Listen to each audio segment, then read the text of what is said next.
హరి ఓం. అందరికీ నమస్కారం.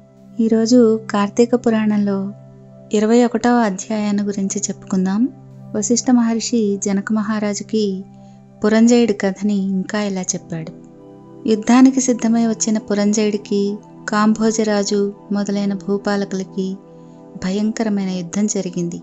ఆ యుద్ధంలో రథం మీద ఉన్నవారు రథం మీద వారితోనూ, అశ్వసైనికులు అశ్వసైనికులతోనూ, గజ సైనికులు గజ సైనికులతోనూ, పదాతి సైనికులు పదాతి సైనికులతోనూ, మల్లయుద్ధంలో నైపుణ్యం కలవాళ్ళు మల్లయుద్ధంలో నైపుణ్యం కలవాళ్లతోనూ, ఖడ్గము, గద, బాణము, పరశువు మొదలైన ఆయుధాల్ని ధరించి ఒకరినొకరు ఢీకొంటూ, హుంకరించుకుంటూ, సింహనాదాలు చేసుకుంటూ, శూరత్వాల్ని వీరత్వాల్ని చూపించుకుంటూ, భేరి దుందుబులు వాయించుకుంటూ, శంఖాల్ని పూరించుకుంటూ ఉభయ సైన్యాలు విజయం కావాలని పోరాడారు.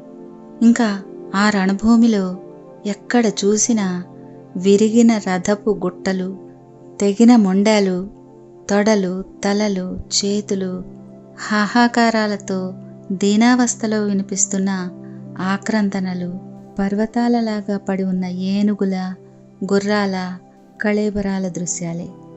ఆ మహాయుద్ధంలో వీరత్వాన్ని చూపించి చచ్చిపోయిన ప్రాణుల్ని తీసుకుని వెళ్ళడానికి దేవదూతలు పుష్పక విమానాల మీద వచ్చారు. అటువంటి భయంకరమైన యుద్ధం సూర్యాస్తమయం వరకు జరిగింది. కాంభోజరాజు మొదలైన శత్రురాజుల సైన్యం చాలా వరకు నష్టపోయింది. పెద్ద సైన్యం ఉన్నా గాని పురంజయునికి అపజయమే కలిగింది. దాంతో పురంజయుడు రహస్య మార్గంలో శత్రువుల కంటపడకుండా తన గృహానికి పారిపోయాడు. బలోపేతులైన శత్రురాజులు రాజ్యాన్ని ఆక్రమించుకున్నారు. పురంజయుడు విచారంతో సిగ్గుతో దుఃఖిస్తూ ఉన్నాడు. ఆ సమయంలో వశిష్ఠ మహర్షి ఆ పురంజయుని ఊరడించి, రాజా, ముందొకసారి నీ దగ్గరికి వచ్చాను. నువ్వు ధర్మం తప్పావు. నువ్వు చేస్తున్న దురాచారాలకి అంతులేదు. ఇకనైనా సన్మార్గుడవై ఉండమని అప్పుడు హెచ్చరించాను. అప్పుడు నా మాటలు నువ్వు వినలేదు. నువ్వు భగవంతుణ్ణి సేవించకుండా అధర్మ ప్రవర్తనడవై ఉన్నందువల్లనే ఈ యుద్ధంలో ఓడిపోయి రాజ్యం శత్రువుల పాలయ్యింది. ఇప్పటికైనా నా మాట విను. జయాపజయాలు దైవాధీనాలని తెలుసుకో.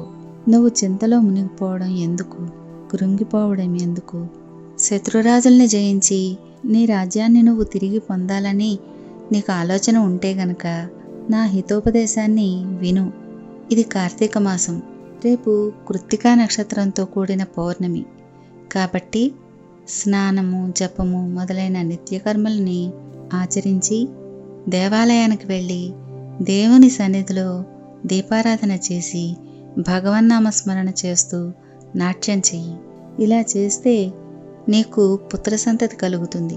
అంతేకాదు, శ్రీమన్నారాయణుని సేవించడం వల్ల ఆ శ్రీహరి సంతోషం పొంది నీ శత్రువుల్ని జయించడానికి నీకు చక్రాయుధం కూడా ప్రసాదిస్తాడు. కాబట్టి రేపు అలా చేస్తే నువ్వు పోగొట్టుకున్న రాజ్యాన్ని తిరిగి పొందగలవు. నువ్వు అధర్మ ప్రవర్తనతో దుష్ట సహవాసం చేయడం వల్లనే కదా ఈ అపజయం కలిగింది. కాబట్టి లే, శ్రీహరిని నీ మనస్సులో తలుచుకుని నేను చెప్పినట్లు చెయ్యి.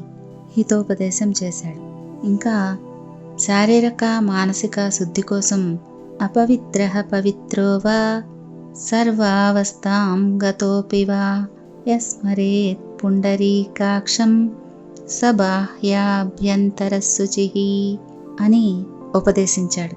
ఇలా 21వ అధ్యాయం సమాప్తమైంది. తరువాతి భాగంలో 22వ అధ్యాయాన్ని గురించి చెప్పుకుందాం. హరి ఓం.